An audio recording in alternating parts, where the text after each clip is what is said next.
Cool. Perfect. All right. Hater? Heiter? Yes, Heitor. Aether, sorry. They call me Hector. People call me Hector. Okay, there we go.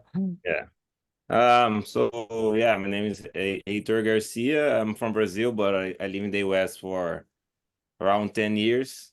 I was an athlete, tennis player, and I found out about wholesaling about when I'm 29 now. I was 21, I think. But never actually. I was in college, never actually done anything, and then I used to live in Missouri. Every time I would come to California, I was watching some videos, would hear about wholesaling and stuff, and then I found Astro about like maybe 2 years ago, I would say, maybe a little more, 3 years ago. And Cool. yeah, one day I decided to join, and yeah, just haven't done it my deal yet. Not been consistent enough. Got my own job. I coach tennis, and I don't know. I guess just never actually focused on it. And when I heard about the challenge, I decided to jump right in because I was like, dude, if I have to take the whole week off to do that, I'm gonna do that. You know what I mean? Like Yeah, I have the flexibility just to cancel to reschedule my lesson. So yeah, that's it. that's amazing. And so you live where? San Francisco, California. Oh, okay, nice. Yeah, Yeah. it's awesome. Heck yeah. All right, cool. Heather. Hello.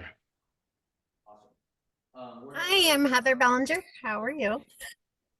Good. Um, I I am from upstate. Well, I can't say Western New York, if I put it that way.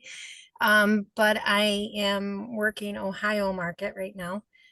I found Astro about 6 months ago, maybe, and um, I have gotten almost under contract. There you go. So that was that, I was super excited. And next thing I know, she hit me with, "Are you a wholesaler?" And I'm just like, crap. And I just said, "Is there a problem with me being a wholesaler?" Because I'm like, I'm just open, honest, you know, and Mm-hmm. and she won't respond to me. I'm like, well, Oh man. she's like, "My seller doesn't like wholesalers." Okay. I tried to get back in touch with her and she's like nothing. So I said, well, okay, moving on. Um, but I'm super excited about this because I really, really want to get this deal. I am a mom of two kids and two stepkids. Um, I actually have six grandkids, two more on the way, Wow. and I really want to do this not just for me, but for my entire family and make a better life for all of us. Yeah, heck yeah. Keep them in mind for sure. That'll definitely help.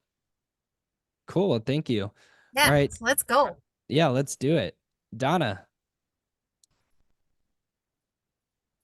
Hey, hey, hey. Um, so I have been in astro flipping since 2022.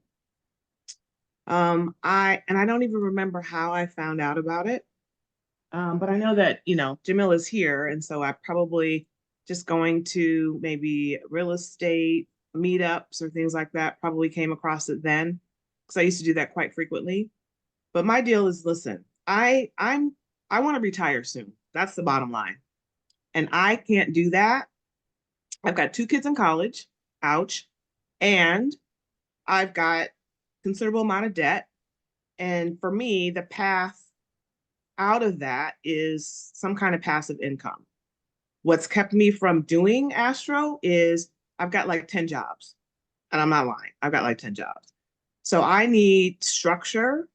I need to block my time. Like from this time to this time, I'm doing this because otherwise I know me and it won't get done. So I've not done a deal, but I've not done a deal because I haven't done any work.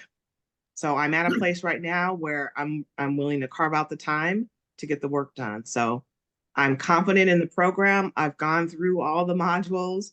I know this is the path for me. I just need to get moving. Boom. I am Yeah. counting on you, Matt Justice, Yeah, to we're be my gonna get you motivation. moving. Let's go. Yeah, It works, I promise. I know that it does. I know that it does. Yeah. Sweet. All right. Well, thank you. Emmett. Hey, how's everyone doing? Great. Awesome. Thank you, bro.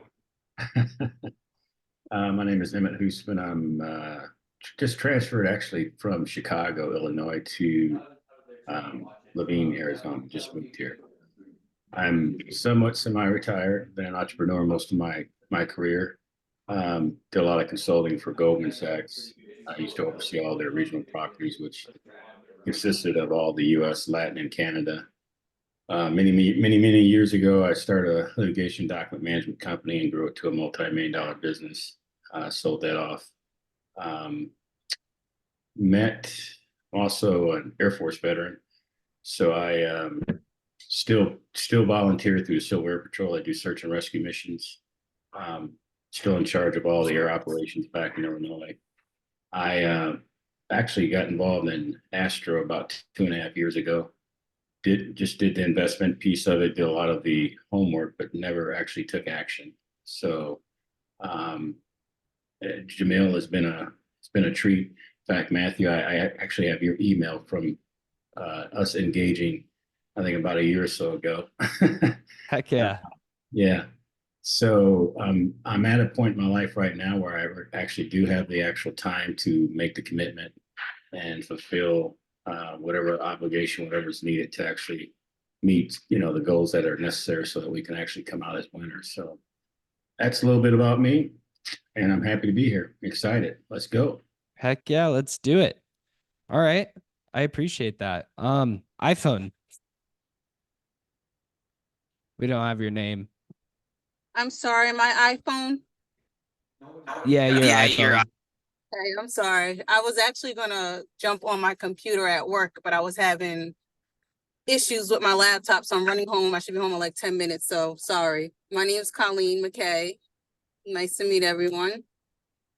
I stumbled upon wholesaling, I want to say maybe about 3 years ago, and was doing a little of, I guess, YouTube University, trying to find a good mentor that I felt would fit good, that I wouldn't feel like I was being led in the wrong direction or taken advantage of. So I did stumble upon Jamil, and with the start of his calls, just starting with the prayer, like, and his worth ethic, like, I just felt like he was the right person. So I joined Astro, I want to say about a year and a half ago.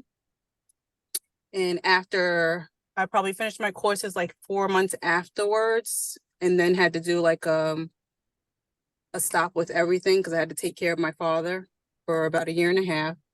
And I want to say right now, I tried starting again about 3 months ago. And because there's so many different ways of doing this, I feel like I'm just all over the place. I do know that I need to focus on one thing and stick to it. I'm just trying to figure out like what that one thing would be best for me.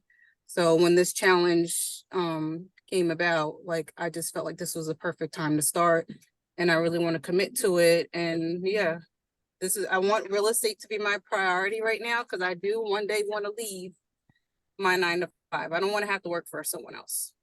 Yeah, I get that. What area are you in? I live in Long Island, New York. I don't plan to wholesale in New York. I do want to wholesale virtually. But I'm from New York, Long Island. Okay. Do you have an idea of where? I was thinking either Arizona or Florida. If Okay. we do Florida for the past 2 months or so, I'm not sure if, because it's the same time zone, if that's going to work for me, because I work for the Department of Veteran Affairs.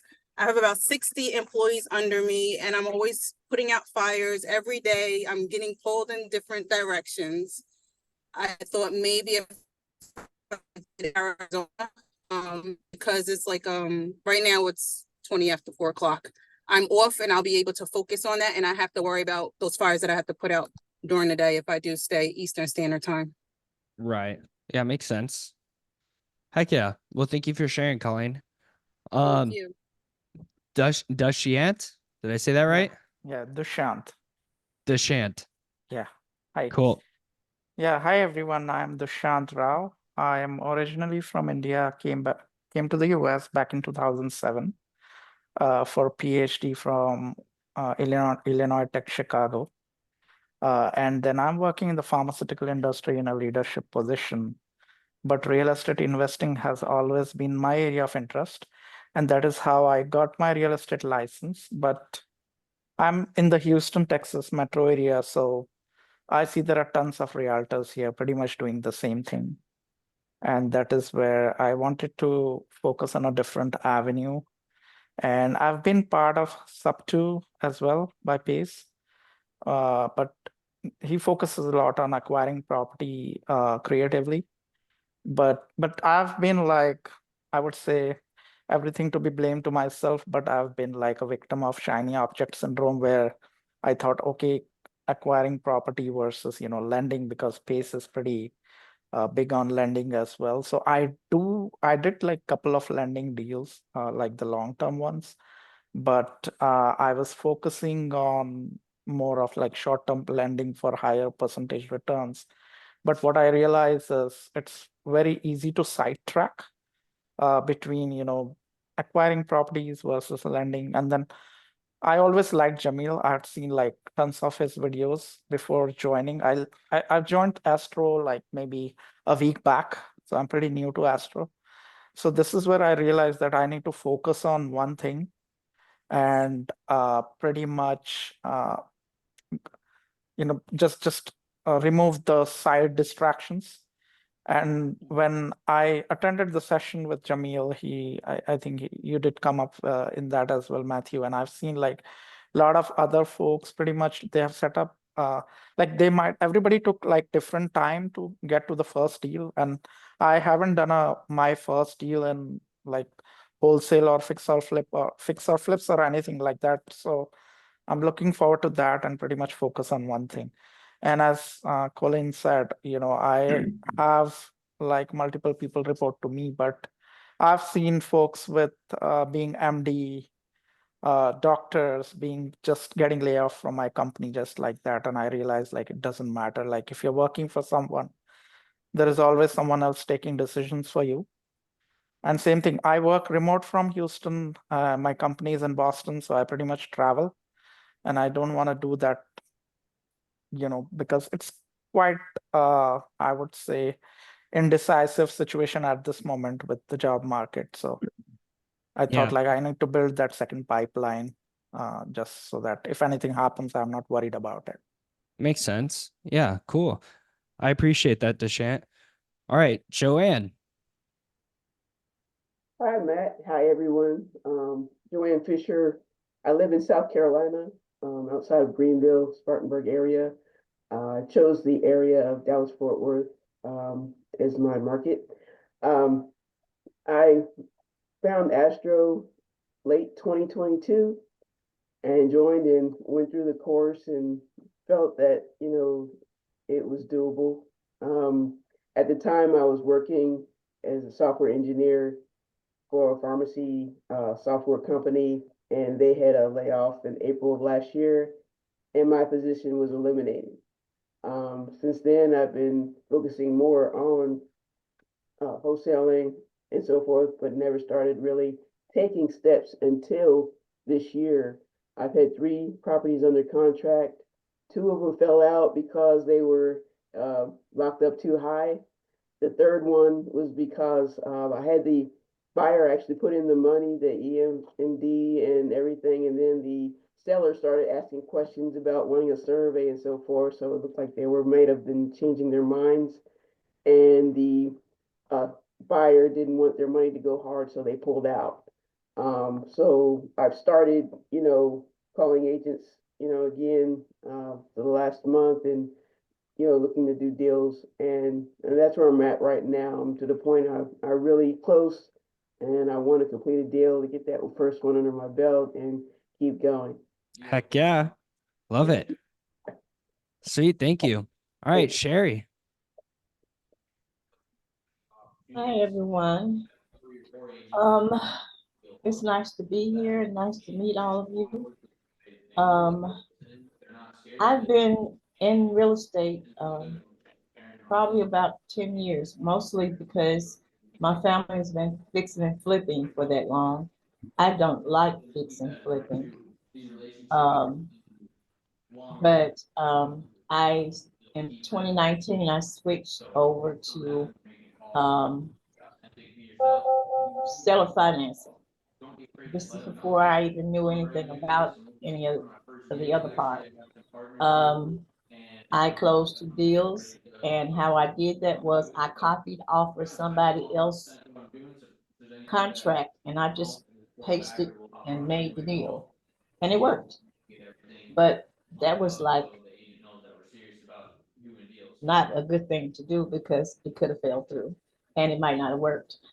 Anything could have happened. I could have got sued, but it was fun. So I found a, a couple of mentors. I've spent $30,000, and none of them was able to help me or show me what I needed to do. It was like you buy this and you do this, but when you needed something, they was nowhere to be found. So I came upon Pace Morby, and I connected in the Elephant channels, but they only could tell you so much because she wasn't part of the the whatever that little group is over there. Mm-hmm. Yeah, the sub two thing. Yeah, right. And so you could only do so much, but when you wanted to find out more, they wouldn't let you. You only could just present the deals and get paid from the deal, a portion for whatever it is. But to me, it was like something was missing. So Pace introduced Jamil on one of his podcasts, and Jamil prayed, and I was hooked from that point because Yeah. if he's gonna pray, then he's for real. And Mm-hmm. he wasn't vague. He answered your questions. He made sure you knew what you wanted. He wanted to make sure you got to where you need to be. He worked harder. He didn't care that you wasn't in the Astro family. He cared about you, and I like that. And I've been here since I joined Astro 6 months ago. And to be honest, I am so proud of all of y'all. Y'all finished the program, the course. I have not. I finished 4 of them and I jumped right in. So I'm here. Heck yeah. Sweet. Let's do it. Steven. Hi, everyone. Nice to meet you guys. My Nice to name is meet you. Steven. I'm from Puerto Rico. I've been in the US for about 10 years now. Half of that time, honestly, 8 of those 10 years has been spent in the Tampa market. I'm very familiar with the Tampa area. I'm actually a graduate from the University of South Florida in marketing. And for about all the time, I had been a delivery driver, working as a delivery driver for Pizza Hut, DoorDash, Uber Eats. And so I recently moved to New York and then Virginia, as my parents move a lot for work, and I also work in fashion. So as an independent contractor, it's not the most consistent job. But as a marketing major, those were the only 2 things that I had wanted to kind of get into, fashion and real estate. I already had an in to fashion, but in real estate, I never really knew what I wanted to do or how I would get in it. Uh, but about a couple months ago, in the middle of August, I was just on Instagram one day and I see an ad by King Kong. Some of you guys probably know who he is, and so that was my first ever introduction into wholesaling. And so I kind of started looking into it. He's a very loud kind of person, so I was a little, Yeah. but I started doing, my own research and learning and seeing if it was legitimate. And so once I found out the legitimacy of this line of work, I started really just kind of absorbing as much as I could off the internet.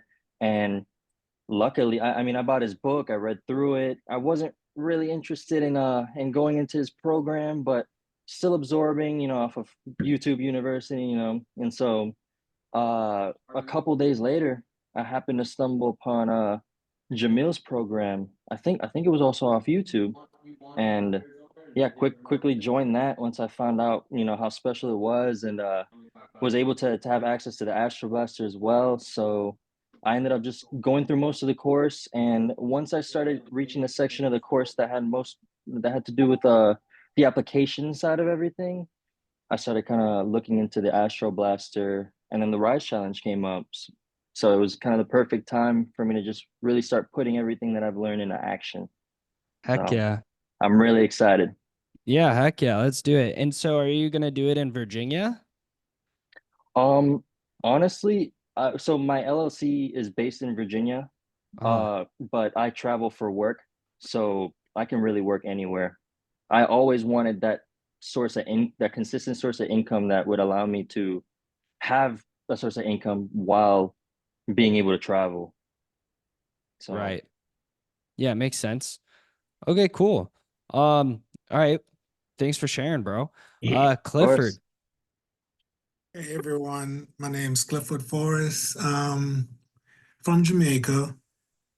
Came here in 1983. Um, joined the military. I lived in East Orange, New Jersey. Joined the military, did 31 years, just retired in 2021. I joined the Astro group in about 4 years ago. Haven't got my first dealers yet, but I haven't really worked consistently and work hard like I need to. I'm looking forward to working with this group and getting my first contract and get organized. Because I got hurt in the military, so I was med boarded out. So I retired in 21, but it was more med boarded and because I got hurt. So trying to get myself together so I can get another source of income. Heck yeah. Well, thank you for your service. All right. Sweet. Hold on. Let me grab this from the door real quick. Be right back.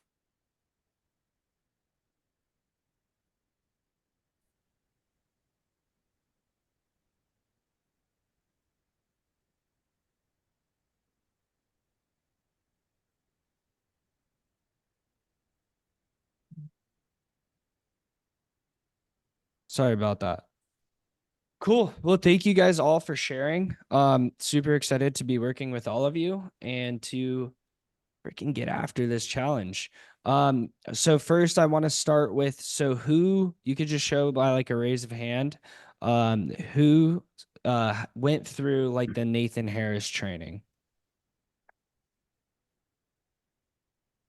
Okay. So really only a couple of you.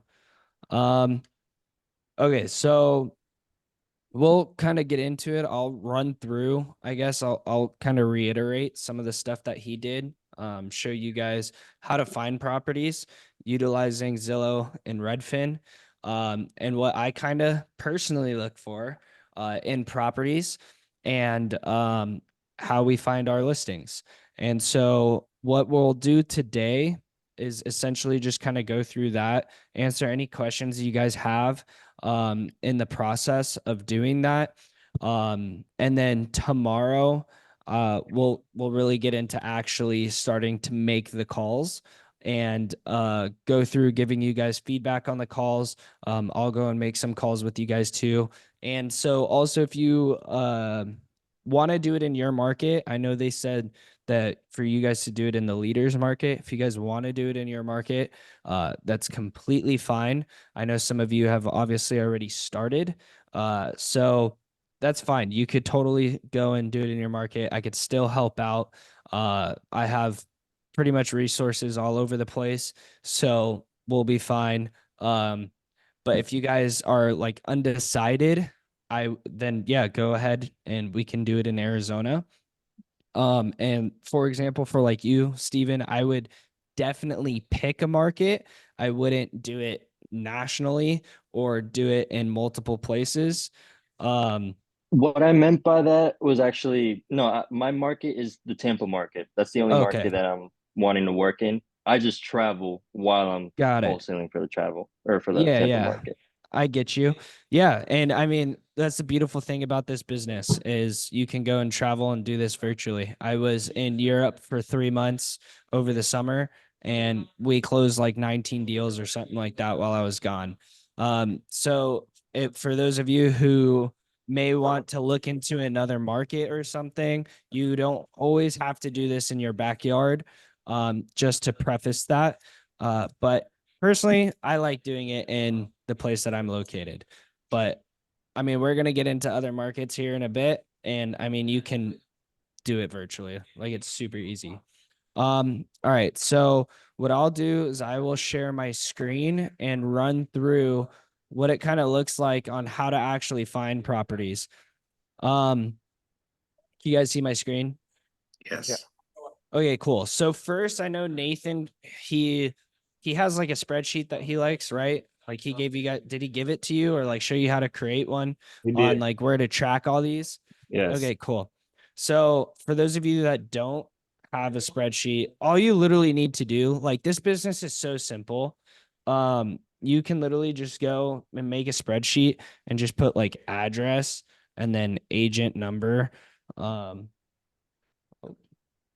Where's that? Why am I not hitting shift? It's above the 3. There we go. I couldn't see it. All right. So agent number, so address, agent number, and then you could put like list price, and then ARV for your notes and offer number or whatever. And boom. That's really all you need. You really just need address and agent's phone number. And then you can also go and put like date of the times you called. So like date 1, this business is really a lot about follow up, right? So you're probably not going to get too much follow up in right now, but you pretty much follow up either like weekly or every other week. And so you would want to put multiple dates. So, okay, the last time I reached out was November 6th. I need to reach out again when it hits like November 14th or whatever it is. And so then you can go and put your date so you know that I need to go and follow up with this person this day. And so it can literally just be as simple as this. And then to go and find properties, I'll just use Phoenix, for example. Personally, I really like Zillow. I think Zillow's great. I like the way their like map feature is, but you can go and do the same thing on Redfin, Trulia, Realtor.com. You can really use any of these sites. The only thing with like Texas is it's harder to look at comps, but it's still possible utilizing Zillow. But I'll run you guys through that too. You could still go and find properties on market. So the quickest way to find properties that you guys want to call on is just by literally going to more and go to the filters and go to keywords. I love the keyword section. This is like my favorite part. And as you can see, I already have stuff on here. And so you could just go and type in motivated and hit apply. And that already gave me 42 results. So then we could just start clicking through this. So this property, it looks dated. It's not really renovated. And that's something that's perfect, right? It just needs a little bit of work. This isn't something that needs a ton of work. We can pretty much buy anything, even if it is clean. And if they're motivated, it works. If it's renovated and motivated, it works because we can utilize pretty much any strategy. I don't want to confuse you guys. So we'll just keep it very simple for right now and only be offering cash. If we do come across an agent that has a very motivated seller that just really needs to sell, but we cannot make a cash offer work, actually, I would say with any agents that you guys talk to, me or my team are more than willing to hop on the phone with you guys. But specifically, I know creative finance is hard to pitch and hard to talk about. So if you guys ever do come across a situation like this, definitely get me or one of my team members on the phone with you and the agent right away. And so this is a property that we would definitely offer on. I always look at like days on market. Obviously the keyword was motivated, so it says motivated seller right there. So then just go and copy the address and then you could go and paste it into your spreadsheet. so you know on what properties to go and start calling on right away. And a lot of the times it should have the agent's phone number. I don't even think I put agent name as a thing right here. We'll do that real quick. Agent. Actually, let's do this. I think we can beat them as long as we get a full inspection period. And so you could just go and copy their name. And a lot of the times this is the correct phone number. However, sometimes it's wrong. And if it's the wrong, like you don't want to be talking to the office line. That's the number you don't want, but you'll go through it and you can start once you start calling, you could go and find that agent's phone number either just by searching their name in brokerage, or sometimes you might actually have to go through the office line. And definitely take note of this. If you ever go through the office, like a real estate office phone number, to get to an agent, ask them to give you the phone number. Don't ever ask them to have them connect you to them, which they will try and do. Ask them for the phone number specifically. So then that way you still have it and you can always follow up with them for whatever it is that you need. And also let me know if I'm going too fast or if you think I'm going too slow or whatever. We can always change pace. I just want to make sure everyone's in line and that we get everything done. Matt, just a quick question. So I Yes. noticed on the one that you just cut and pasted, that was a 3-2. Is that what we're sticking with? Heck yeah, I love 3-2s. Okay. It really doesn't matter. We've sold Okay. deals that are 1-1s. You can sell a deal that's land. I mean, I've sold freaking storage units. I've sold an office building, sold land, sold condos, townhomes, 2-1s. It really doesn't matter. Okay. But at the end of the day, yes, you want to stick with the stuff that's hot, and the stuff that's hot right now are properties like this. Like this thing doesn't need a ton of work, but it needs work, and it's a 3-2, 1,300 square feet. People love that. It's a good home under the median price point. That's the stuff that just, it goes off the shelf. So yeah, you definitely want to, if you want an easy sale, stick with that stuff, but that doesn't mean to ignore the other things if an opportunity comes to you. You know what I mean? Is there a reason why this house has been on the market for 56 days? Probably because it's priced too high. Okay. There's really two reasons that a property will sit on market. One, price too high, and two, the agent sucks. Seriously, those are typically the two reasons that a property will ever sit on market. And so even if it is priced too high, and seller needs to net X amount, there's always a way to be able to go and make it work. Hey But, Matt, could you Yep. repeat what you said about getting the actual number instead of getting them to connect you? Yeah. So if you ever have to go through an office phone number, so you would go and like call the brokerage number or something like that. And that's if you can't find the agent's phone number. If you ever get to that point, make sure to ask that. It's most likely just someone sitting at a desk, like a front desk.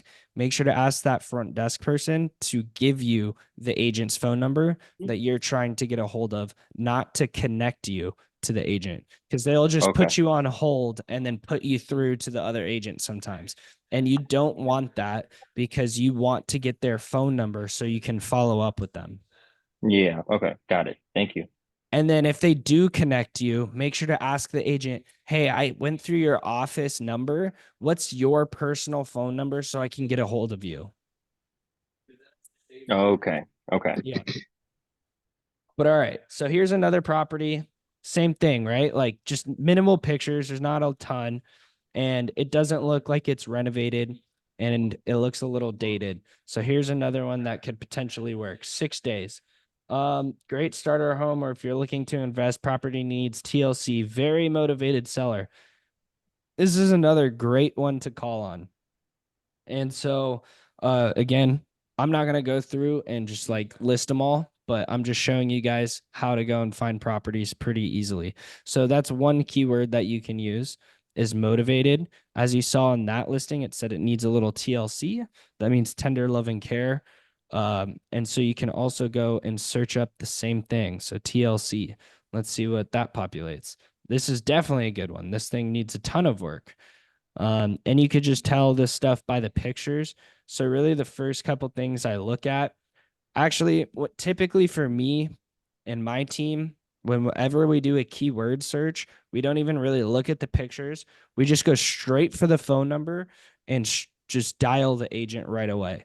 We'll find everything out while we're dialing. Not a lot of people pick up on the first ring, but even while they're ringing, what you typically want to do is if I was calling Steven, I would be like, hey, Steven, this is Matt. I'm calling about your property on 39th Ave in Phoenix. Is it still available? And while I'm asking that, I'm looking at the pictures like this, just kind of searching to see if there's anything like super crazy about it. And if they're like, yes, I'll be like, awesome. I see that it's been listed for 26 days. I'm very interested. I'm a cash buyer. What can you tell me about this property? And that opens the conversation up. And it's not like a super direct question where you're like, hey, tell me about the roof. Like, what's the age of the roof? Do you What's think the age of the HVAC? do you think you could like send like just a personal script that you use just so we can like maybe read it before tomorrow? Just Yep. to like, I like making my own, but sometimes I don't know what you say. 100%. Thanks. Yeah, I'll get you guys a script. But the biggest thing with this business is you don't want to sound scripted. You want to just sound like you're talking to a friend. And so it's more about a process rather than a script. I do have a script and 100% go and make it your guys' own, but I just wanted to lay that out there before I send it to you guys. And maybe too, if we have time, we could do like some role plays or something before actually going and making calls, because that's good too.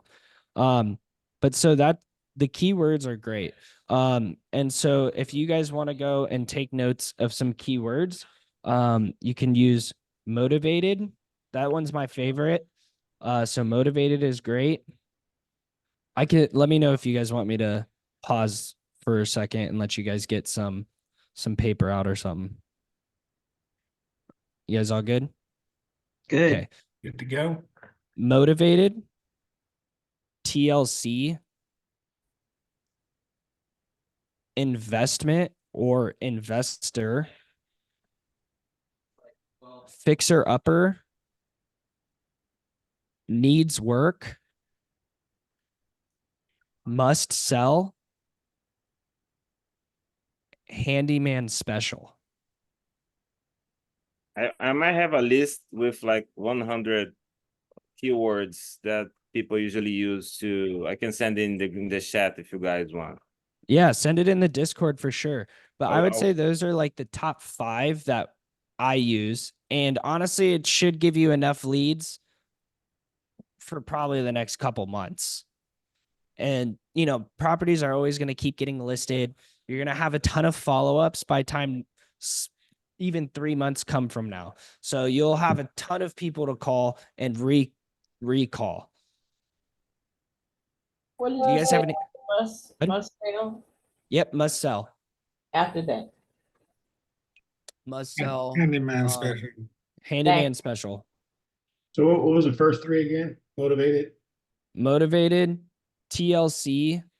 And then what I say after that? Did someone write that down? Investment investor. Yeah.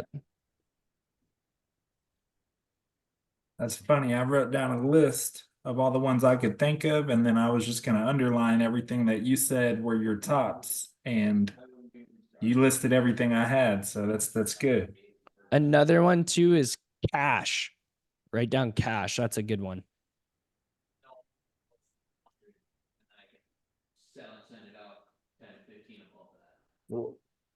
You send the link for the Discord group, right? Yesterday. Yep. And so what I really want for the Discord is, because we only have 2 hours here on Zoom every day for this challenge. Yeah. Excuse me. And so I know that there's going to be times where questions need to be answered, or, you know, you need to get a hold of me or even someone on my team. And I wanted to make sure that my team is also accessible to you guys. And so I wasn't just going to go and create like a group chat or like an email thread, because that for my team isn't always going to work. Like, we're on Discord every day. And so it's really for you guys also to have access to my team, just in case you guys need anything if I'm not there. But you guys will have my full undivided attention for these 2 hours that we're on Zoom.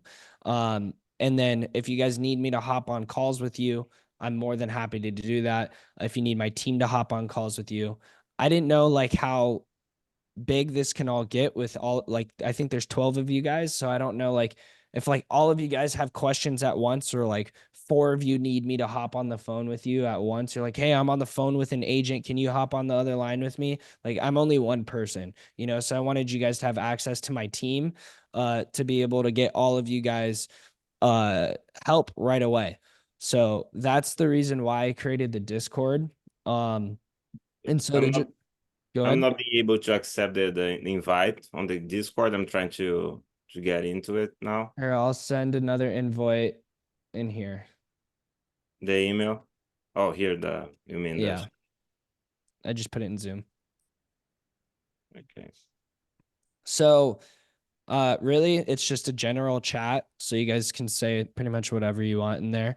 You know, questions, any certain questions you guys have, and then comps. So for comps, you guys will just go and drop addresses in there, and then me and my team will go and take a look at them, comp them for you, and give you guys offer prices, for you guys to go and offer on. Do Any you want questions us to about the attempt those Discord? comps first, Matt? Sure. Heck yeah. Yeah, that helps for sure. Okay. But if you guys are not confident in it, like, by all means. However, the only thing that I actually do ask, when you guys are asking for comps, I don't care if you guys have comped it or not first. It doesn't matter. We'll take a look at it. Sure. If you want to give us your opinion on it, that's great too. So that way we know if you guys are running accurate numbers or not. The thing I ask is that you guys have called the agent first. If you have not talked to the agent, I will not comp that property for you. My team will not comp the property for you. And the reason being is because you will find out a ton of information first, and find out the things that we need to know while comping this property. And also too, you want to go and find out the motivation first. And then, if you go and comp a property and you realize after talking to this person, man, this person doesn't even want to sell to an investor, this agent, blah, blah, blah, blah, blah. You're like, man, I just wasted 5-10 minutes comping this deal, and I have no idea. Now I know this agent doesn't want to freaking take an investor offer. They need asking price or whatever it is, you know? So you don't want to waste your guys' time. So call first, comp second. Yes. So, like when we are calling this agent, we need to ask them right away, right? Whether they're interested to sell the investor. Like as you said, like if they are not ready to work with investors, then um, that should be the first question, correct? And Mhm. probably you must be talking about like what would be the script when we call these agents, like because we are focusing specifically for wholesaling. So what could be the script for that? Yeah. So it's just like, hey, I'm a cash buyer. You know, like, are you guys looking to take an investor offer? That you can literally ask it like that. You can just say, hey, I'm a buyer in the area. I'm looking for properties like this. You know, we've done a couple deals in the area. Uh, you know, is there any wiggle room on this price? You know, hey, I just wanted to call you, get some information before I submit an offer. And then, you know, can you tell me about this property? Is there anything in the pictures that I can't see that I should be aware of? Stuff like that. It's really just about asking them questions, and then typically you'll pull out motivation, you'll pull out all this other stuff, and then at the end I always ask about the price. Like, okay, cool, you know, is there any wiggle room on this price, especially if it's been sitting for over 30 days. If it's been sitting over 30 days, hey, I see it's been listed for 30 days. You know, have you guys gotten any other offers? Recording in But progress. That's a great question to ask. If it actually on any deal, have you guys gotten any other offers? And if they say yes, awesome. Where were they at? You know, and a lot of agents are not going to tell you, but some definitely will. And okay, cool. I mean, even if they don't tell you, awesome. Thank you for sharing. Like, thank you. But why haven't you guys taken any? You know, and then typically that'll pull out the price, like their actual number that they need. It could be 15 grand off of list, or it could be they need list price. I just saw someone posted the questions from Nathan. Condition of the property, occupancy status, seller's motivation. Yeah, I'm working on it. Price It was in the last training yesterday. Unfortunately, I think it was yesterday. Unfortunately, I was on my cell phone at work, so I wasn't able to download it, but I just took snapshots of the questions he had recommended that we look over when we're talking with the agent. So hopefully everybody can blow it up and see it. Yeah. If that helps. So personally, I'm sending the inquiry sheet right now. I got it. Cool. Yeah, send that in. Personally, I hate like directly asking about the condition because every other investor does that. Every wholesaler does that. So I just like to ask, like, tell me about the property. You know, what can you tell me about it? Because I can obviously see it's a 1,200 square feet built in 1956. I could see that. I could see the lots an acre, whatever it is, right? I could see that stuff. Tell me about the things that I can't see in the description. And that can open up a huge can of worms of other things that you need to find out about this deal. Whether sometimes they might just straight up tell you about price, or, you know, they might just tell you some random other thing. And they could be like, oh man, yeah, the roof is leaking. You know, the AC needs to be replaced. I think that's where the roof leak's coming from. You know, I don't know if that's something you guys deal with. Perfect. I love opportunities like that. I love that. So another key thing too, write this down, is never talk bad about the deal. Always talk about how much you like it. I love that. I love that it needs that much work. I love that you got to redo the entire garage. I love that you have to do an addition. I love this area. Always talk about that. Don't talk about, oh damn, you got to do a roof. Man, that's gonna cost a ton of money. We freaking love fixing roofs. I love that. That's perfect. That's exactly what I'm looking for. You know me so well, don't you? I've only talked to you for the last 2 minutes. You know, you got to play around with them like that. Another thing too, when you guys start making calls, don't be afraid to just say stupid stuff. Say whatever the heck you guys want on the phone. These agents don't freaking care. Nobody cares. You could say literally whatever you want. Nah, Like, you know Ryan Serhant? He's like the best example of that. I don't know if I know him. Ryan Serhant is like a super big real estate agent in New York. Yes, I do know him. Yeah, I'll see him on like $1 million listing, and he's always like just talking stupid. Yeah, but he's the most successful one on the show. Exactly. Say whatever you guys want. It doesn't matter. Like, and at the end of the day, if you're being yourself, that's how you make genuine relationships with people. That's how you truly connect with other people. So say whatever the heck you guys want. Like, don't hold yourself back. Don't filter yourself. Just go and say stuff and ask questions. Like, the key to this business is just asking questions, and you will get any information that you ever need. If you don't ask, you will never receive. So also too, I don't know if Nathan covered this, but whenever an agent or your job essentially is to qualify or disqualify this property as quick as possible for, is this something that we're going to work on? Is this something that we're going to put time and attention to actually try and submit an offer and help out this agent and help out this seller? If it's not, amazing. Thank you so much for all this information on this deal. This one does not fit our criteria whatsoever. However, like, do you happen to have anything else that I could take a look at that maybe hasn't hit the market yet? That's always going to be the end question. Do you have anything else I could take a look at that maybe hasn't hit the market yet? Whenever you disqualify the property, if it's qualified, if you're like, guys, I got one, we got to go and submit an offer on this. They're super motivated. It needs a ton of work. Like, this is going to be a good one. Don't ask that question. You want to be a sniper. I am a sniper. We take the sniper approach.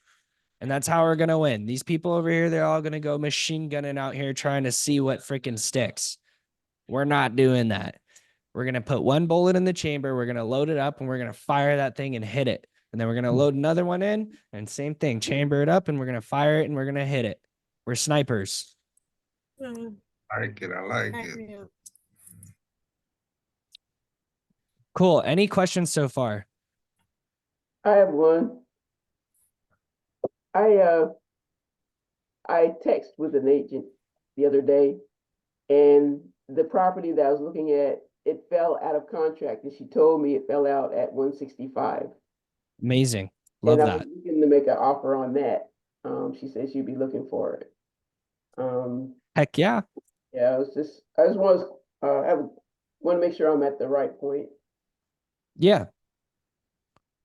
Probably going to be lower than 165 though. There's a reason they canceled. Right. I was thinking like 125 and then go from there. I mean, if it comps out, if that seems like a deal at that number, then heck yeah. And that's a great point. I love that you brought that up. So also, like, right now we're talking about all general like steps of how this goes.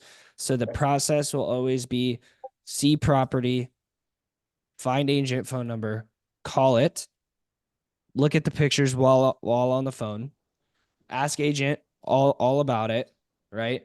And if you guys have the opportunity to look at the deal while on the phone, like look at just comps on the phone, but still be paying attention, then do that. If you find yourself looking at the deal and not paying attention to what the agent's saying, then focus on the conversation. Well, you could comp it after.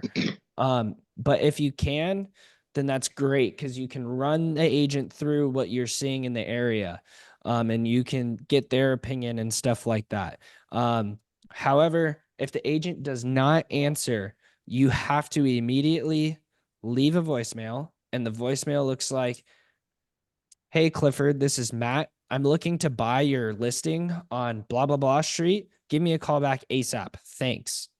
Hang up, send a text message. Hey, Clifford, this is Matt. Just called asking about your listing on blah, blah, blah street. Call me back ASAP. And then you could put like cash buyer, or you could put like just I'm a buyer or something along those lines, or you don't even have to say that last part at all. So it's up to you guys. But what's up, Leslie? It's good to see you here. All right. So does that make sense so far? Yeah. I heard Nathan Harris' name, and I'm familiar with who Nathan is, just being part of the group for a few years. But was there something that I missed? Did he send something out that we were supposed to do, or did It's I miss in the Discord. It's in the Discord. Okay. Mm-hmm. All right. Matt, And then drop. how- Yeah. Okay, Corey, you how do dropped you- it. Go ahead. Matt, how do you, sorry, are you gonna go through comping on Zillow? I really Yes. struggle with finding comps on Zillow. I just don't know how to do it right, I guess. Like I Okay. always go to PropWire, or not PropWire, but Privy to comp. But I look them up in Redfin and I look them up in Zillow.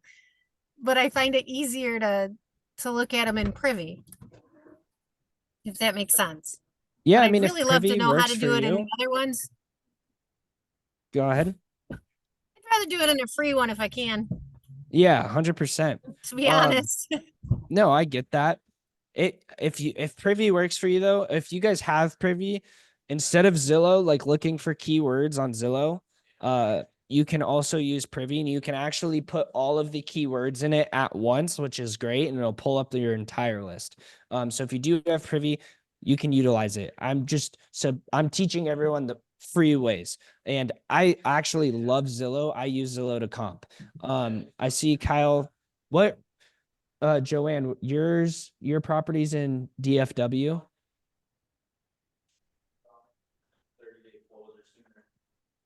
Yes, that's right. Okay. All right, I'm gonna comp an Arizona deal then, just so I can show you Zillow, because I see there's, Joanne, will you drop your address in the comps channel in the Discord? We'll take a look at that too, Okay. here in a bit. But I'm gonna use one for Zillow, and I'm gonna just see one that my team needs underwritten or something. Oh, let's see. What do we have right now? Okay, they don't have anything that needs to be comped, but I'll just pull up this random one.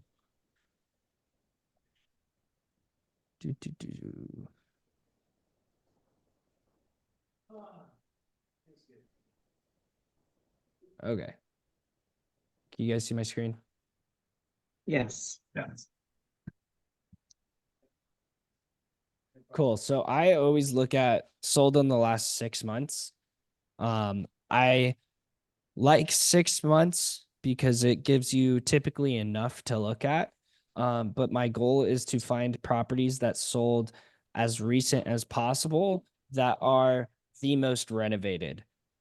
And so if you can find something that is a flip, that's great. Obviously, you're not going to find flips with everything that you take a look at.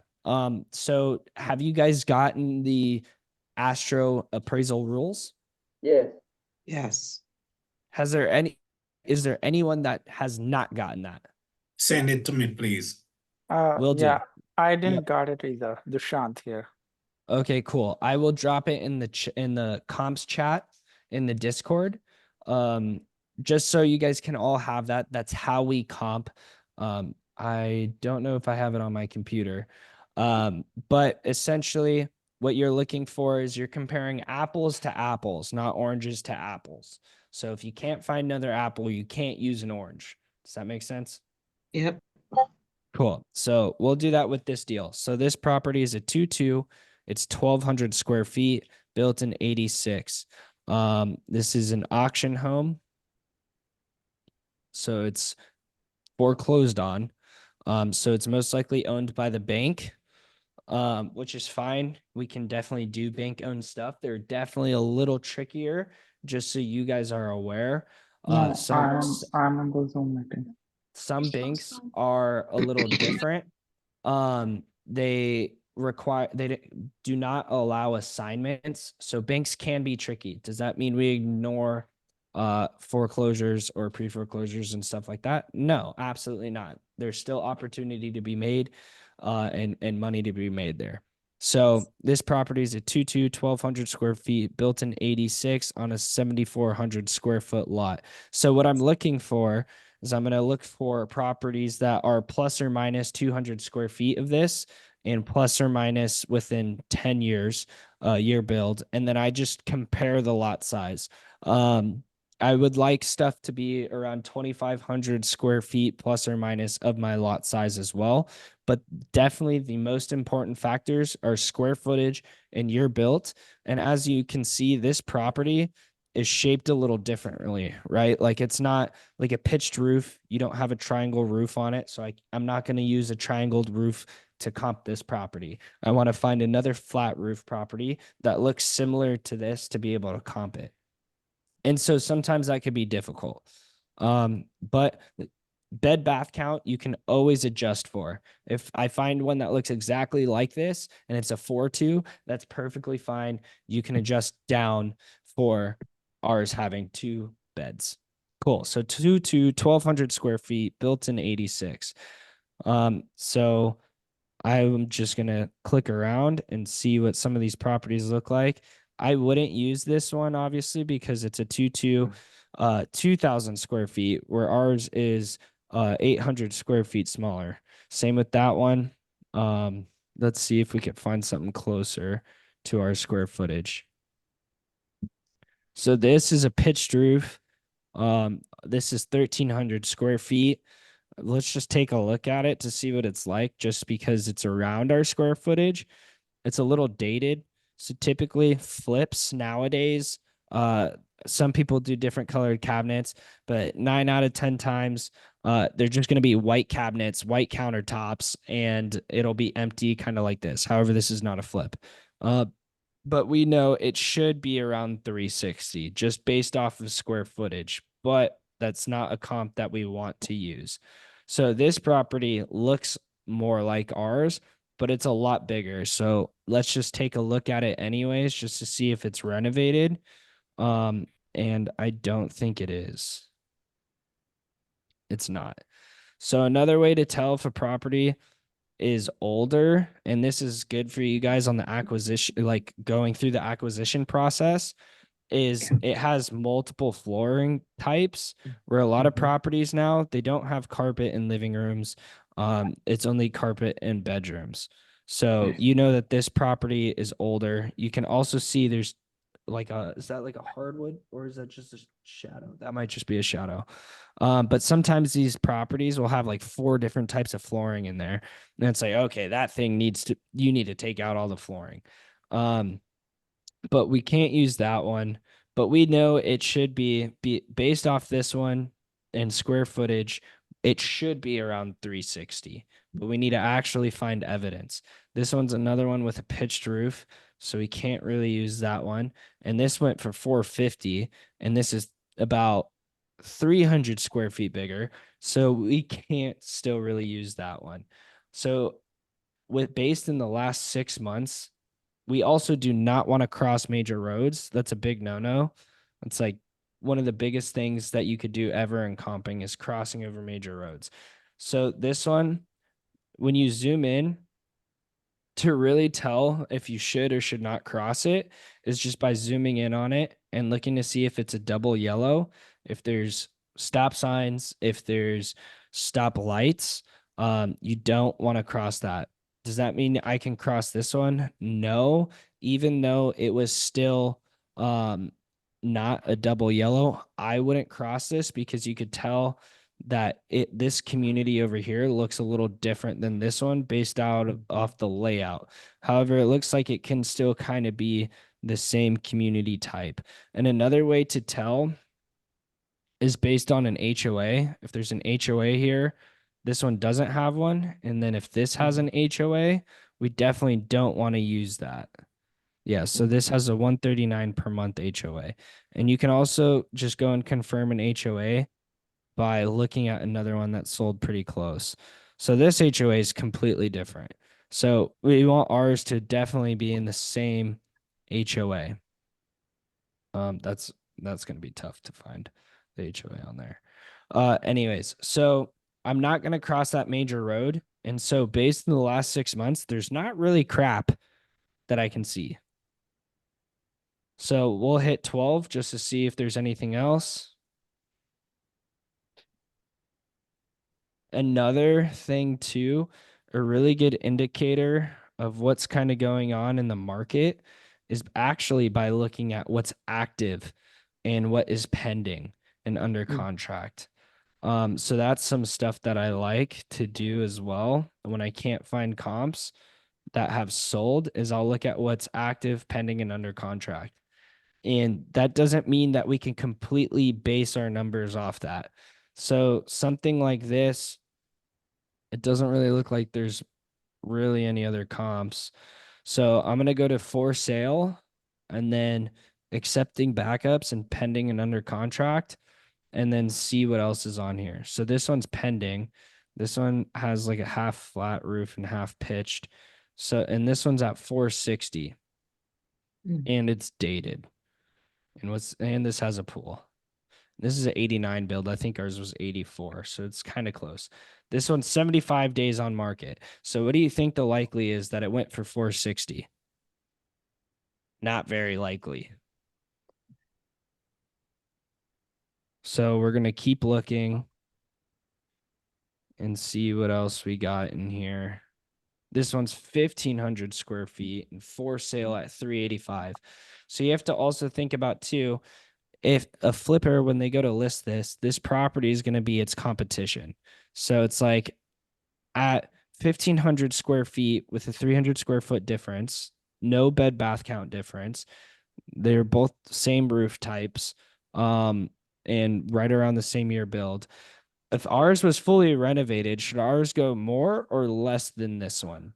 If this one was competition, ours should probably go more, Or if not same, being ours renovated completely and this one's being bigger, but it should still probably go for at least a little more. And then we got this one right here. So this is another one that's on market. This one, I'm pretty sure, is the same exact square footage as ours, and it's fully renovated. And it looks pretty nice, or at least majority of it's renovated. Mhm. And so this one is also backing this busier road. I wouldn't say it's a major road, but it's definitely going to be busier than any of the roads within the neighborhood. So that kind of hurts the value. And so this one's been listed for 47 days. They just recently had a price cut. Let's see what they originally listed at. So they actually bought this in 2022 for 420 and they listed it at 425. Okay, so they're probably not going to make money on the sale. But this is a good gauge for where our property should kind of be selling. Ours isn't backing a major road, but we could confidently say ours should be going anywhere from like this 385 to probably a 400K range. And let's take a look at these other ones. So I would say that at minimum, ours should go for 385, and that should be pretty easy for it to get. And at max, it'll probably go for 420 because this one right here, even though it's on market and it's backing a major road, it's been on market for 47 days. If it was really that nice of a property, it would have sold right away. If it was priced right, it would have sold right away, which then would be a good comp for us. So this one kind of has a range from about 385 to 420. And so if I were to then go and offer on this, I would prefer to use my ARV based off of a 385. Sometimes you could just go and cut it in half if you want, but if you really want to be conservative and most likely get the best deal possible, you're going to go and use a 385 ARV to run your numbers to submit the offer. But then when you sell it, you're going to be like, hey, can this hit 420? You don't say this is a 420 ARV. You'll say to your buyers, can this hit 420? Look at this property that's listed on the market. And then they'll let you know what the feedback is. And they could be like, no, but based off that, I think it could be 400K. And it's like, cool. You know, I priced this thing perfectly. And you can find out from there. Does that make sense? Comping off Zillow? So your offer on this Chestnut Drive, you say you would start at 385. Is that what you said? No, that's what my ARV is. My Oh, offer on it would be probably about like 270. okay. That's what I thought. Thank you. Yeah. Any other questions? No, not really. Cool. All right. Now we could kind of go into looking at your guys' Texas deals. So let's see if this is true. I'm just going to go test something real quick. So I have a couple friends that do deals in the Texas market, and they tell me if I just look at what the Zestimate is. So for example, something like this, and it has a Zestimate of 297, that's about 5 to 10 grand of what it sold for. So you might be able to comp on Texas, but let's see if that's actually true.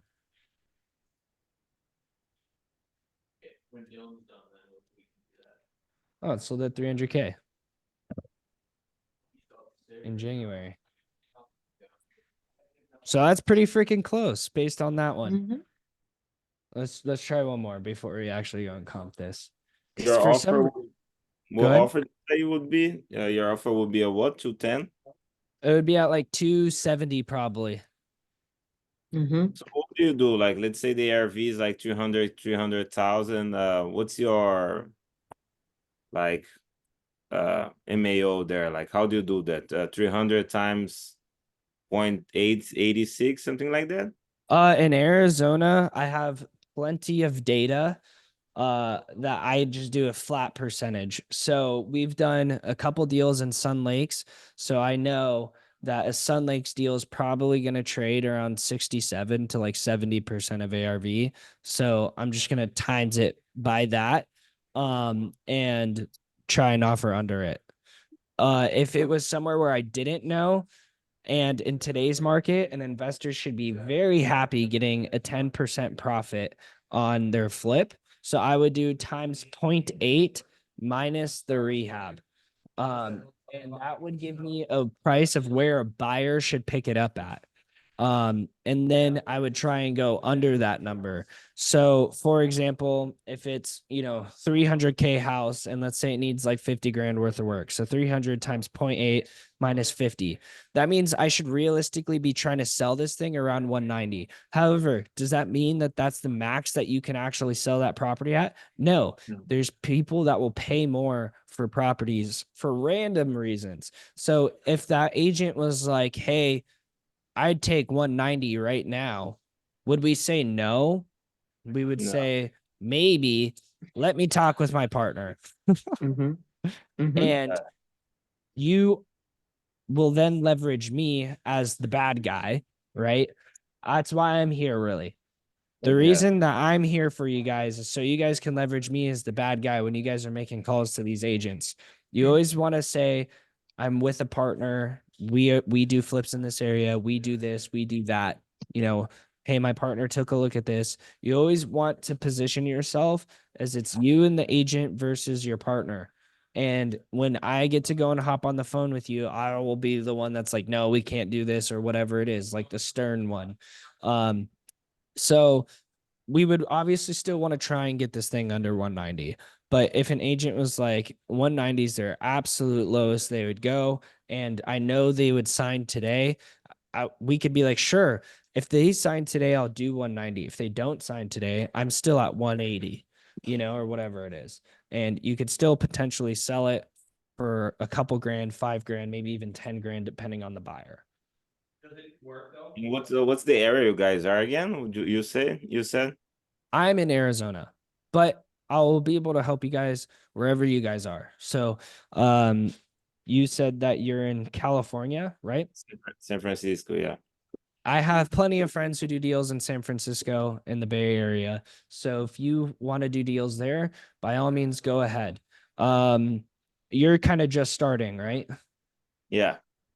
Yeah. So, I mean, bro, it's up to you. You don't have to do deals in California if you don't want to. But if you do, again, I have resources that'll be able to help you. If not, perfectly fine, bro. Do deals in Arizona. Arizona is a great market. And you're not far. I think for the challenge, I would like to do in Arizona just to leverage you guys. Heck best. yeah. And then come to my own market after. Yeah, Sure. that's great. Yeah, if you guys want to do that too and take a break from your own market and do Arizona, by all means, I'm here to help you guys and in your guys' business.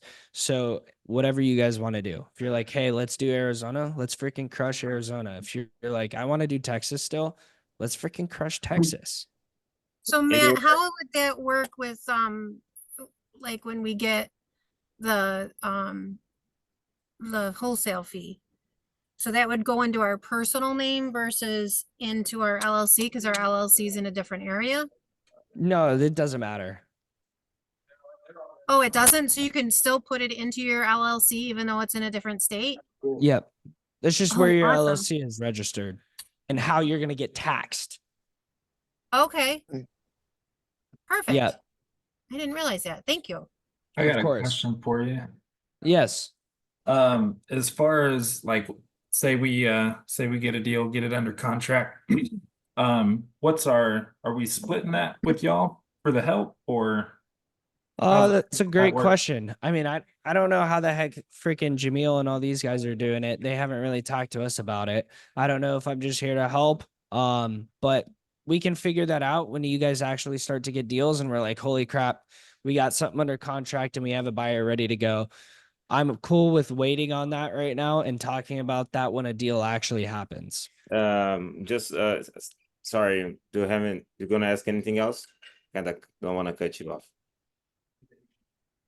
No, I'm good. Okay. And you said I was trying to get into the Discord group. I kind of didn't hear very well some of this stuff. So we're gonna make the first call, right? The rules are gonna be the first call. Just ask about the conditions. And then you guys gonna take over, or we're gonna make a second call, make the offer, and everything else. It depends on you, bro. If you're like, hey man, I don't really want to make this offer. Can I just hop on a call with you and hear how you present it? I will definitely go and make calls in front of you guys as well tomorrow. And then I will have you guys go and make calls too. But it totally depends on you. If you guys are like, hey, I don't really want to go and present this offer to this agent, can I just be on the phone with you and you do it? That's totally fine. If you feel confident and you want to go and make the calls yourself and present the offers yourself, then you do it. You know what I mean? Up to you guys. Okay, thanks. Matt, what's your turnaround time for the comps through the Discord? I mean, it just depends, right? Like it depends on what I'm actually doing in that very moment. If I'm free, I could probably turn a comp around in like a minute. Okay. But it should never go more than like 30 minutes to an hour. I would say an Okay. hour's like someone, either me or someone on my team should have gotten to it. Okay. Fair enough. How many people do you have on your team? 6. Nice. Yeah. What's All right, the Sherry. what's the recommended time? Oh, sorry. Yeah, Sherry's Go got her ahead, hand Steve. raised. Okay. My thing is, I might be different from everybody else. I don't ever want to deal with buyers. I just want to do the acquisition part. So, Perfect. my thing is, so if I comp it, I would like to know, I'm not sure about comping, so I will probably comp it first and then I will ask your advice. And then you can tell me where I went wrong at or what I supposed to offer. That's how I would like to do it. Is that okay with you? For you to comp it first and then me to take a look at it 100%. Okay. Yeah, that's perfectly fine. Okay, the other thing is that you said that we can start in Arizona and do deals. How do we work with, how do we, if we got things going on right now in another market, how do we just let that go kind of to? No, that's what I'm saying. If you don't want to do Arizona, I'm not going to force you. You know, like Arizona is great. It's a great place to do deals. If you don't want to do it, by all means, don't do it. Like stick to your market. Okay, I'm in the middle of switching markets. I'm in Memphis, but it's hard to do deals in Memphis. So I'm switching to Georgia. So Okay, let's do deals in Georgia then. okay, great. Yeah. Like I said, Arizona is my market. I do a ton of deals in Arizona. So if you guys want to do deals in Arizona, cool, let's freaking run it up. If you guys want to do deals in anywhere in the United States, I have a ton of resources, a ton of people that can help. And I will also go, and if I need to make sure your guys' deal gets sold and I need to go and make calls and call buyers myself, I will go and call buyers myself and sell your guys' deals.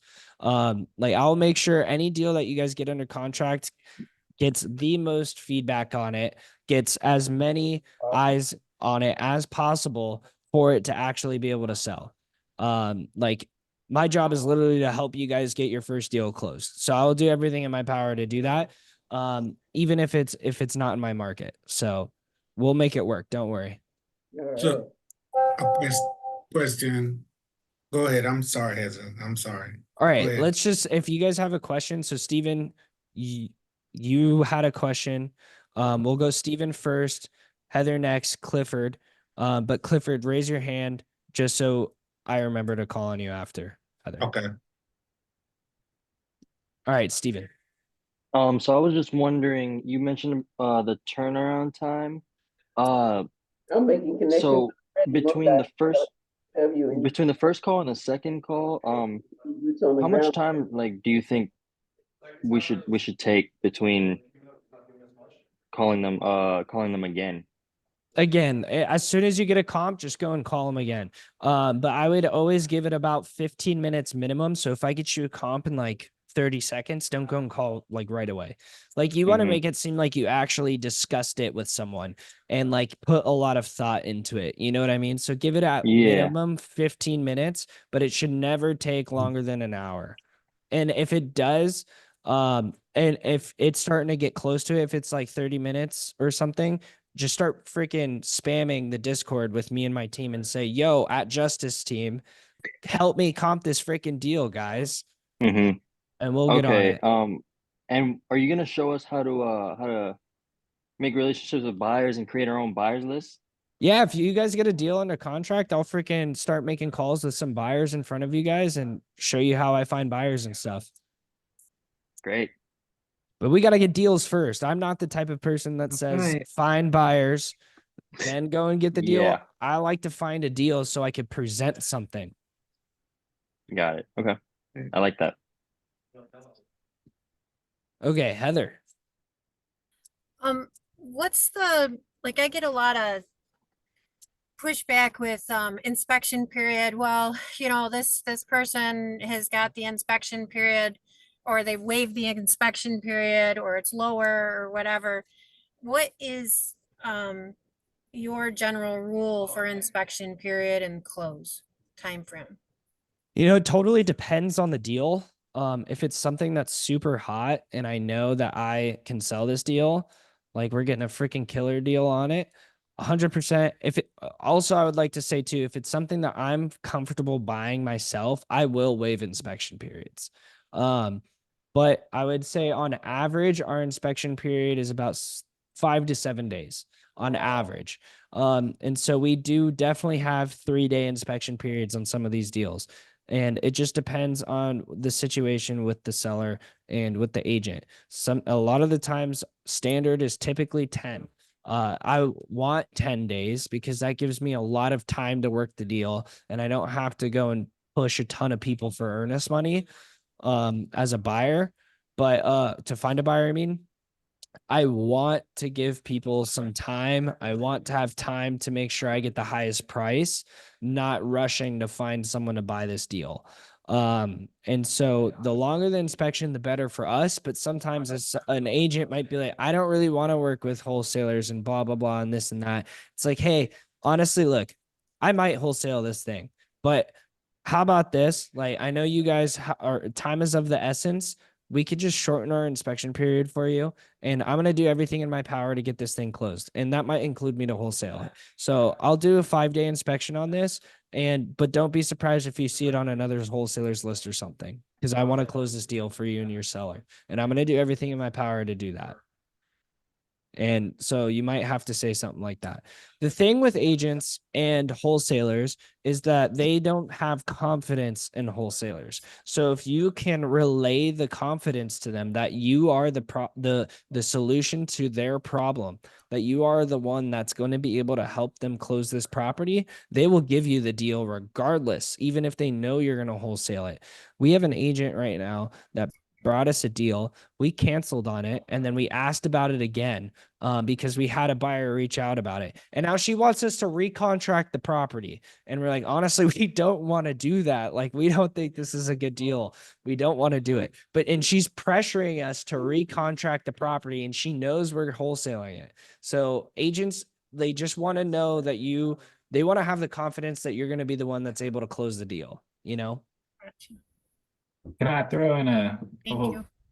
question on top of that one? As far as like the EMD, I offer EMD due first day post inspection. Is that what you offer as well? First day post inspection. No, I offer earnest money right away, but my earnest money goes hard after inspection. And I will also help fund you guys. We also are obviously backed by Jamil, right? So we have access to tons of capital. So if it gets to that point, you know, I'll help fund your guys' earnest money. So that's not going to be an issue with you guys. And with you people in Texas, I know they have like an option fee for you to even submit an offer and stuff like that. Don't worry, we got you. You guys are taken care of. We'll help you guys with funding and all that stuff. So that's not something you guys need to worry about. But the thing with that is, and I did that when I first started. Not that that's a bad thing, because I definitely did it when I first started because I had no money, and I don't. It's tough, right? Like to go and put a couple $1,000s in to not be 100% sure if you're going to sell this deal or not, you know, and for it to maybe get tied up for like a month because all of a sudden now there's title issues or something like that. So I understand why I did that. I understand why you guys would want to do that. But however, that's when an agent can be like, you really need to be able to display a lot of confidence to that agent to make sure that they're getting that offer accepted. And so if you want to do that, go ahead. You got to really sharpen your sword and build up your skills in negotiating to be able to display a lot of confidence to that agent. But so if you want to do it, go ahead. But just know that you guys are all backed by me and backed by AstroFlipping, backed by Jamil. So we have access to capital to go and fund earnest money and do all these things for you guys. Perfect. Cool. Clifford. Yes, I want to know if a wholesaler sends us a property and it makes sense, would that be all right to present to you? Yeah, heck yeah. I don't Okay. care. We got to find deals. As long as you freaking talk to the person first, Right. I'm fine with it. Got it. Say no more. Yeah. And if we go and send that sucker out and everyone's like, hey, I've seen it already, we might have to move on. And if we get feedback, they're like, oh, it needs to be at this number, at this number, at this number, then, you know, we now know. But then that'll give us an opportunity to learn and grow for the next deal that we find, whether it's from another wholesaler or a real estate agent. Got it. Thank you. Yep. Cool. Well, we got about 22 minutes left. And I need to go to the bathroom really bad. So I'll be back in like 2 minutes. Hey, Heather, did you get your question answered? I did. I did. Okay. Thank you. Yeah. And then I had the EMD question after that too. So that Okay. was perfect timing. Because that's where I struggle too. Because I'm with you, Donna. It's bills have to be paid, right? Every Yeah. month. Every Every single month. month, damn it. Kyle, where are you, Kyle? I'm in Fort Worth. Okay, I'm in Dallas. Yeah, we should meet up, man. Get some I coffee know. or something. Okay. I was Okay. actually just about to tell Heather, you mentioned that deal that you had was in DFW and it fell through when she found out you were a wholesaler. If you want, you can send me that address and I'll reach out to him. And you know, if we get that closed, I'd be happy to split it with you. Oh, you're awesome. Except for it's in Ohio. Oh, maybe it was. And they took I somebody think else's. that was Joanne, I Yeah, believe. It was me. I Yeah, got y'all so they mixed up. turned around Yeah. for mine. They turned around and they took somebody else's offer, even though they came back to me and said, yours is the best offer. And then they found out that, you know, I said, yes, I was a wholesaler. And she said, oh, nope, my seller won't take it, and went to a different offer. So they ended up probably paying the same or a little bit or getting the same or a little bit less because they wouldn't work with a wholesaler. Mhm. Don't say you're a wholesaler. Just say you use Right. wholesale as in the strategy.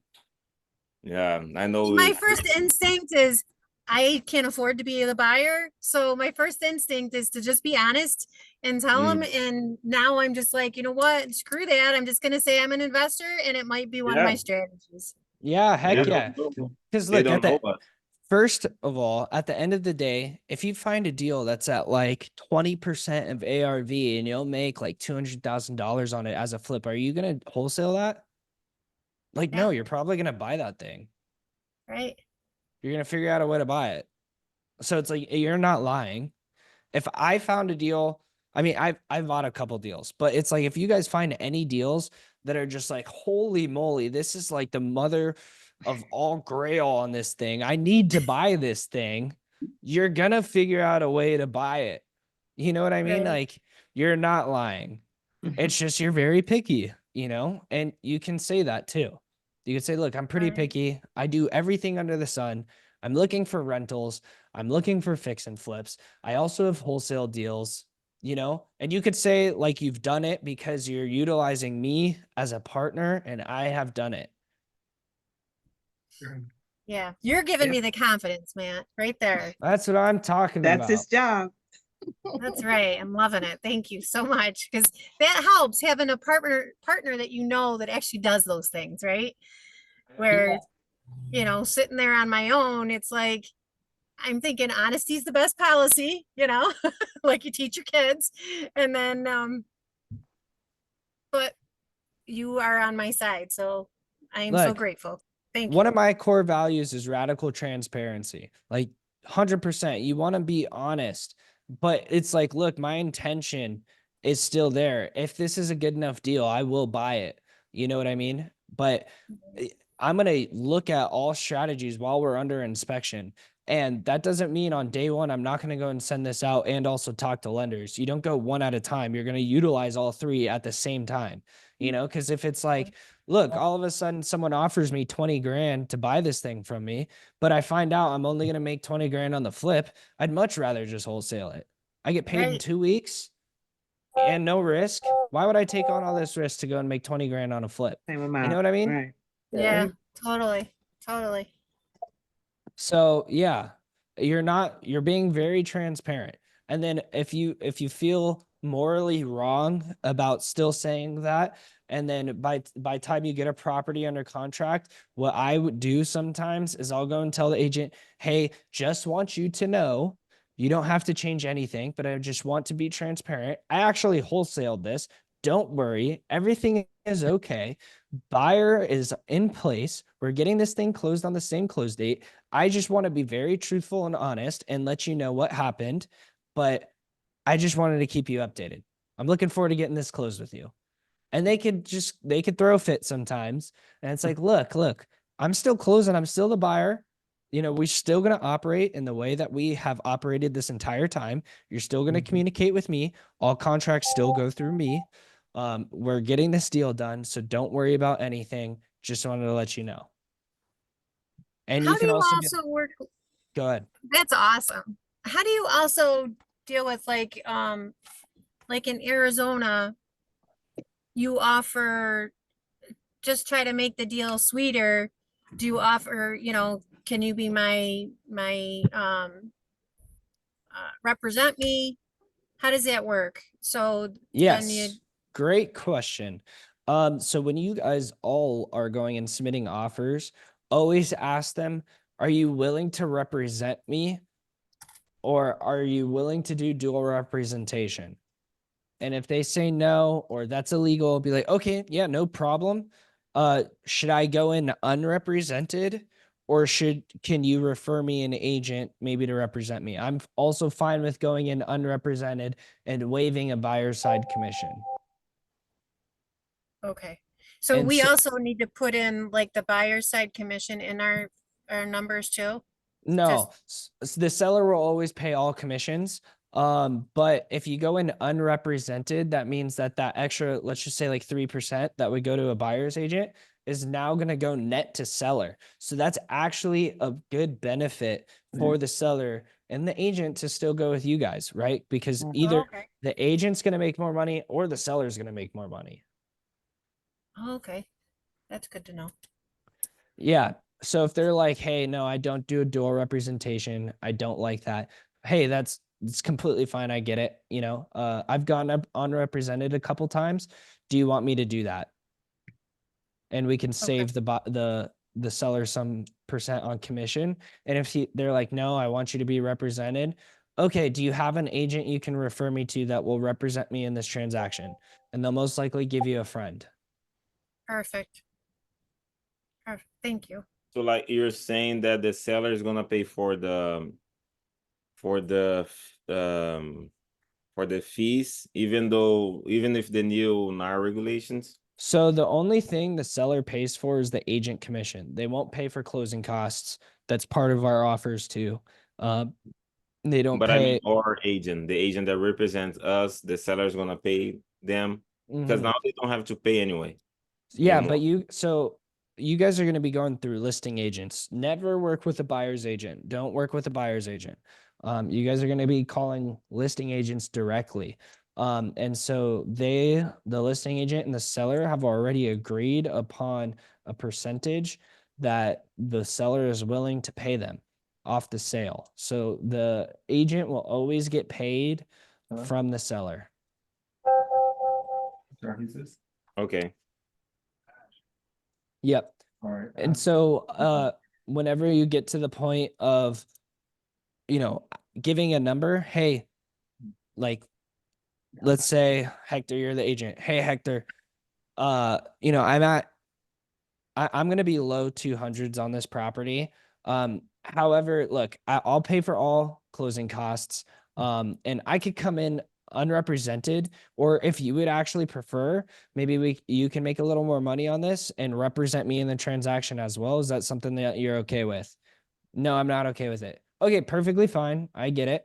I'm gonna go in unrepresented, or would you prefer me to work with an agent and be represented on this? And if I go, if I go unrepresented, I could waive the buyer side commission. So obviously the seller gets that. And if they say that we need an agent, then who pays for the agent? The Them? seller. Even though they don't have to anymore, right? No, that's not what the law is. The law is that the buyer commission is no longer disclosed. Oh, Yeah, so I understood everything wrong. Yeah, so it's not that the buyer pays the buyer's agent commission. It's that the buyer's agent commission is no longer disclosed on the MLS. So a buyer's agent will not know what they're going to get paid until they get a contract pretty much written up. Okay. Because what would happen was they would see that, for example, you would see your commission, they call it a co-broke. They would see the co-broke is 1%. And they would be like, why the heck am I going to show this property when I can go and show this property over here? That's a 2% co-broke. And so, yeah, so that's why they changed that. So they can no longer see, a buyer's agent can no longer see what it would be. But for example, this is where it is now. So let's say you're a buyer and I say, hey, Hector, you got to pay me. I got to get 2% on every property. Cool. Well, this one right here is a 1% co-broke. You have to cover that other 1%. Well, so can you repeat again? So what that is, right? So they would say to a buyer, I got to get paid 2%. Okay. Yeah. Right? And the buyer goes, okay, I agree. You as a buyer's agent get paid 2%. Then they would go and let's say they find this deal now off the MLS and it's a 1% co-broke. They're offering a 1%. Well, then the buyer would then have to cover the other 1%. But you guys should never have to deal with that. You should not be utilizing a buyer's agent unless the agent specifically says you have to come in this property represented. Okay. And I won't dual represent. But even if you tell them like I don't want to be represented, like they can force us to be represented, right? And they gotta make the offer anyway. Right. But some agents, agents are weird. Some of them are just weird. They just want you to be represented, or they're like what your job, your goal is to get the property obviously under contract. And the way you have to do that, right, is by getting it presented to the seller. And so you want to increase all odds of your offer getting presented to the seller. So if you're getting pushback on something, you don't want to necessarily always conform to it depending on what it is, right? But if it's something that it's that small, then yeah, just conform to that. Like that's not a big deal. We've already communicated with the listing agent. We've already gotten the information that we want. The only thing that's holding us up right now is that this agent wants us to be represented. So Matt, Okay. dual agency is allowed in Arizona. So are there still Yeah. agents who won't do it anyway?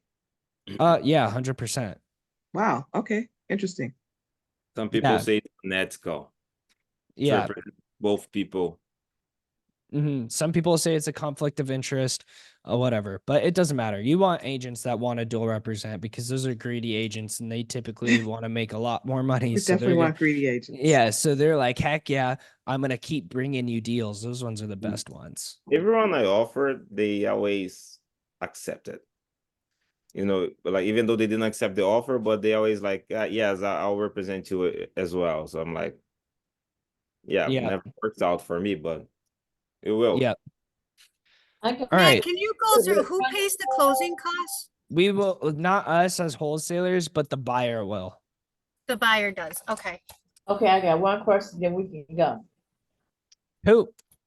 My question is this, if you get a agent and they will accept your offer, but before they want to sign the contract to be signed, they want you to go and look at the property first, because all of the wholesalers they have dealt with, or whoever they are, have went in and did not go and see the property. And then when they go in, they find this, and they want to discount the property for the price that from the price that it actually is. So they will not sign the contract unless someone go and see it.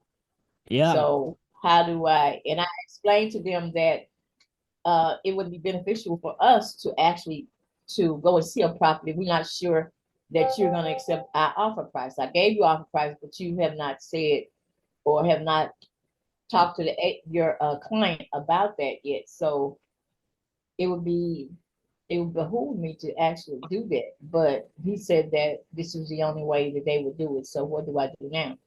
Yeah. Hey, Sherry, I totally get why you would do that. Like, I'm not one of those other wholesalers.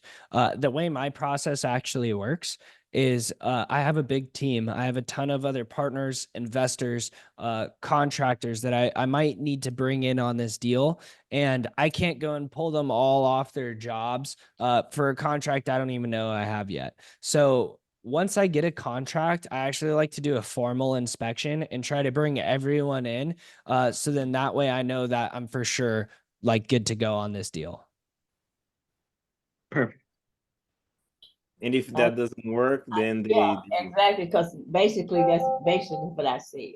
Because I told them that my contractors, they're on another project, and it's at the place where they can't just up and move people over to go and check this property out. So And then he still said, said, yeah, I need you to walk it. right. Okay. I would just be like, hey, well, unfortunately, it sounds like we're not going to be able to do this deal. And it kind of sucks that you guys are willing to walk away from a ready and willing and able buyer to purchase this thing right now and go under contract with you guys at a price that works for both of us, just because I can't walk this property right now. Because you're also not located in your market, correct? Like Correct. yeah. Yeah, you're doing it in Georgia, right? This is a Georgia property. Yeah. So it's like, look, hey, I'm not even freaking in Georgia right now. Like, I can go and get one of my partners to walk in, one of my contractors, but again, I need the contract to this. I can't just go and get my partner. They don't go and walk. I've tried. You could be like, look, honestly, I've tried to get my partners to go and walk stuff when I don't have a contract to it. They did it once, and I swear they almost punched me. They were so mad. Like, I have to have the contract to this, or they're not going to walk it. Gotcha. Yeah. You'd be like, I swear, when I looked at the bank account the next day, they freaking charged me $100. You're Got it. like, and I'm like, what the heck, bro? Like, I thought we were doing deals together, and they freaking just randomly emptied the bank account because I had them go and walk a deal, and we didn't even have the contract to it. Could you believe that? I know. I don't want that to happen again. Please just get me the contract so I can walk this property. Oh, you're too good. I got it. Cool. All right. So let's start wrapping this thing up. So your guys' homework. Tomorrow we're gonna get you guys on the phone. And before even this call tomorrow, I want you guys to have at least made 30 total dials. And that's just for tomorrow. We're going to increase it as time goes. But I want you guys to make at least 30 dials. Some of you are experienced, some of you are not. And I love it. And I can't wait for the ones that are not experienced and have not made really any calls to make a call tomorrow because it's going to be fun. And so 30 dials. And I would like at least 5 properties with some type of offer or some verbal offer. And that, or actually let's do three properties with an offer. And so my team should comp probably about like 7 from all of you guys. So if we could get that done, 30 total dials, and you guys can literally just freaking, like, I wish I had my old notebook, but I used to have a notebook. I always have a notebook on me. I don't do this anymore. But after every call, I would just freaking make a tally on my notebook. You guys can do that, or you guys can show me on your phone or something, or look on your phone after. But 30 total dials, 3 offers, could be 2 verbals, 1 written, 3 verbals, no writtens, 3 written offers. Whatever you guys can do and get out. One question again. So like for us to make the offer, we gotta find the ARV, then do the ARV times 86 or 0.8 or 0.7, right? You said? If so, you're gonna do it in California. No, I'm gonna do in Arizona with you guys. Okay, cool. Then we'll get you your freaking offer prices. I mean, any of you guys, if you guys have trouble finding offer prices, we'll get you guys your offer prices. Okay, so like also your strategy, do you make a offer in the first call? Honestly, yes, I do now because I'll be on the phone with them and comping the deal at the same time. Yeah, like Nathan told us not to ever make the offer in the phone call, but It doesn't matter. It doesn't matter, yeah. No, it doesn't matter. And I mean, what you could do too is make like a preliminary offer. So like if it's listed at 300K and you're able, this is also if you're able to comp it while you're on the phone. If you start comping the property and you're not paying attention to what the agent is saying, then do not, hold on, sorry. If you're comping a property and you're not able to pay attention to what the agent is saying, then stop comping the property and pay attention to what the agent is saying. That's the most important thing. But you can literally just be like, look, I got to go run my numbers with my partner on this right now. Thank you so much for all this information. I'll give you a call here shortly, probably within the hour. And then you can go then get it to us. We'll comp it. So especially for you guys not being proficient compers right now, don't worry about, trying to go and comp properties while you're on the phone. I don't really recommend that, especially when you're first starting. I recommend focus on the relationship with the agent. And then Matthew, like when we are making like 30 calls, you said like there should be at least 3 properties with the offer, correct? Like, so how can like, and just the question for me, how can I give them the offer without comping it? Like, we're going first to comp it for you. So you're going to go dial it. You're going to then be like, okay, cool. This person seems motivated. You're going to be like at Justice Team in the Discord. What do I offer on this thing? And then we're going to go and comp it for you and let you know, hey, this is what you should offer. So go Okay. to the Discord, just put add Justice Yeah. Team. Yeah. So I created a tag. I created a tag for my team. So when you guys Your freaking screen is which? I think this is this one. Okay, so for example, if you put at justice team, like right here, and you just send that, that'll tag me and everyone on my team. And so when you go to comps, so for example, right here, Kyle just did it at justice team, just throwing this out there so no one forgets because we didn't get to it in the Zoom. Cool. So you'll be like at justice team, you know, 123 Main Street, you know, and that, for example, let's say this, like something that I would need to know in writing an offer, like roof needs to be replaced. This Okay. is why I want you guys to call first. Roof needs to be replaced. HVAC is 20 years old. Like that's just an example, right? And then you'll go and put that, and that'll tag me and my team, and we'll go and take a look at it and comp it for you guys. Cool. So Matt, 30 dials is 30 warm bodies. What? 30 people, 30 warm bodies. You said 30 Yeah. dials. Yeah. We need to talk to 30 people. Oh, that would be ideal, but I know some of you guys have jobs, and you I have guys 10. might not be able to do all that by 2 o'clock tomorrow, you know? Okay. So, 30 total calls is fine. You know, I would really like for you guys to prioritize the offers rather than calls. So if you are at 30 calls and you've only put out one offer, then, and if you have time, then yeah, try to get those other two, you know? But if you like, cause I don't know what all of your guys' schedule looks like. So if you're able to get out 30 dials tomorrow, and 3 offers before the next call tomorrow, that's terrific. But you know, do what you guys can. I would rather you guys make 3 offers and have 15 dials than have 40 calls and, you know, 0 offers.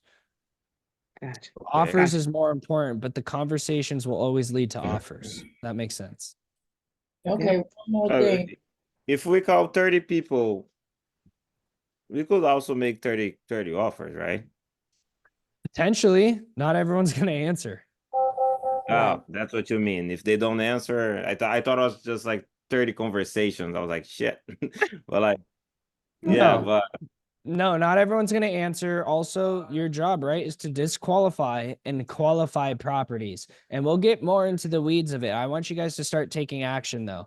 But we'll get more into the weeds of actually strategizing and how to qualify and disqualify properties. But you guys need to start calling people. That's going to be the biggest thing. So we need to get you guys on the phones ASAP. No Rocky. But you'll realize that there's freaking properties that are just not qualified whatsoever for us to even offer on. So yeah, you can have 10 of those conversations tomorrow. You know what I mean? what city are you? I live in Phoenix, but I do deals all over Arizona. I've done deals in northern Arizona. I've done deals in Yuma. I've done deals in probably places you guys have never heard of in Arizona. But Okay. so it doesn't matter if you guys decide to do Arizona, look all over the entire state. But try to stick to the Yuma. Like Yuma's not priority. Priority would be Phoenix and Tucson metros, and then Yuma next.